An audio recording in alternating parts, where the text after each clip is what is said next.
Вот уже более 1000 лет стоит Белозерск на южном берегу Белого озера, отделенный от него дамбой и каналом. Основан город был в 862 году и был главным поселением обитавшего здесь племени Весь. Согласно наиболее древней из летописей повести временных лет Нестора, в IX веке в Белоозере княжил Синеус, брат Рюрика. Основанный первоначально на северном берегу озера, вблизи нынешней деревни Киснема, город был позже перенесен к истоку Шексны и стоял там до тех пор, пока в XIV веке его не опустошила моровая язва. Новый город вырос в 17 верстах от прежнего места, на южном берегу озера, где находится сейчас. От древней столицы удельного княжества в истоке Шексны остались лишь венцы срубов, погребенные в земле, а теперь еще и скрытые водой. Несколько лет спустя по велению Ивана III в Белоозере был сооружен мощный земляной вал высотой до 30 метров, на котором возвели деревянную крепостную стену с 8 башнями. Деревянные стены крепости за ветхостью разобрали в XVIII веке, а земляной вал сохранился до нашего времени и является исторической достопримечательностью современного Белозерска. Древнейшим из архитектурных сооружений Белозерска является церковь Успения. Построена она была в 1553 году зодчими из Ростова-Великого Горяином Царевым и Третьяком Ростовкой по приказу Ивана Грозного.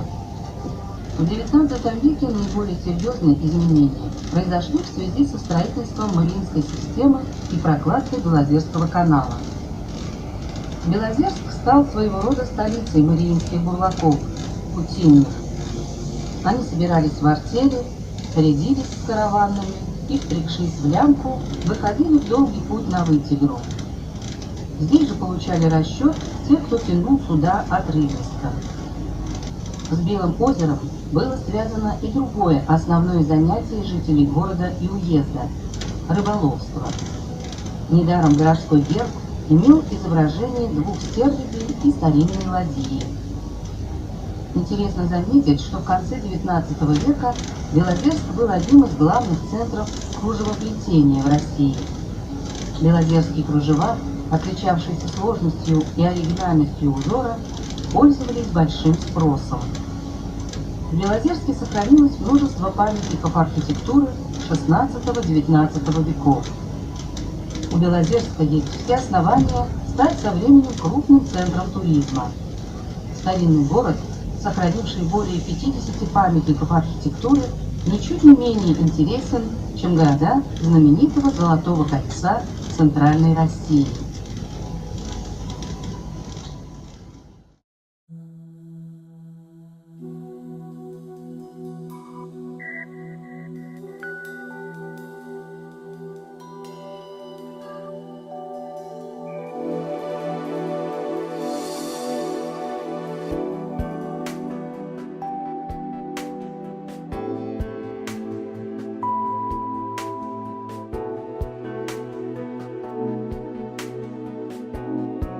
Мы покидаем Белое озеро, теплоход входит в реку Ковша.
Свое имя город получил по названию реки, которая здесь протекает. Означает озерная вода, озерная река, так как вытекает она из матка озера. В 1952 году в этом маленьком городке Вологодской области было создано Главное управление строительства Волго-Балтийского водного канала. На гербе города изображена корма галеота.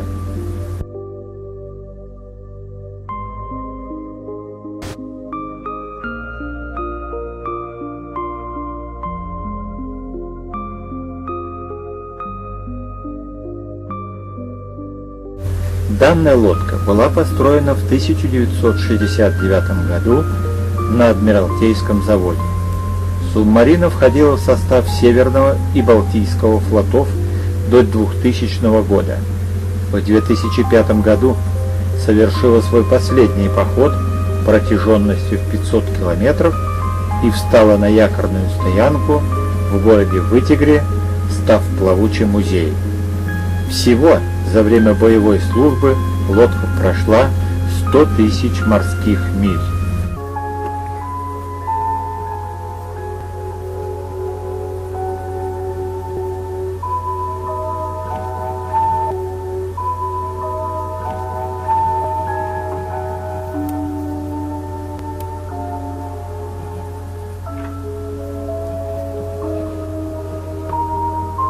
Все, что сегодня видим мы в городе, каменные, блочные, жилые и общественные здания, асфальт на центральных улицах, пристани с грузовыми и пассажирскими причалами, развитие лесообрабатывающей и местной промышленности – все это дал городу Волга-Балту.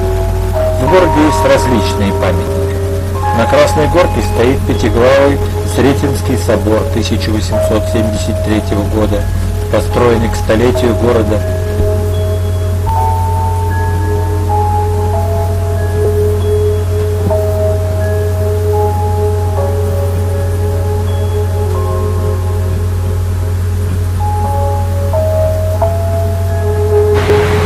Часовня сооружена вытегорскими мастерами без единого гвоздя.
Трудно перечислить все превосходные эпитеты, которые относятся к Карелии. Этот удивительный край природа щедро наделила голубыми озерами, быстрыми реками, бескрайними лесами. Прекрасные природные ландшафты ежегодно привлекают десятки тысяч туристов из разных уголков России. В краях оставляем мы сердце частицу, памяти бережно, бережно, бережно встречи храня. Вот и теперь мы никак не могли не влюбиться. Как не любить несравненные эти края? Долго будет Карелия снится, будут сниться с этих пор остроконечных еле ресницы над голубыми глазами озер.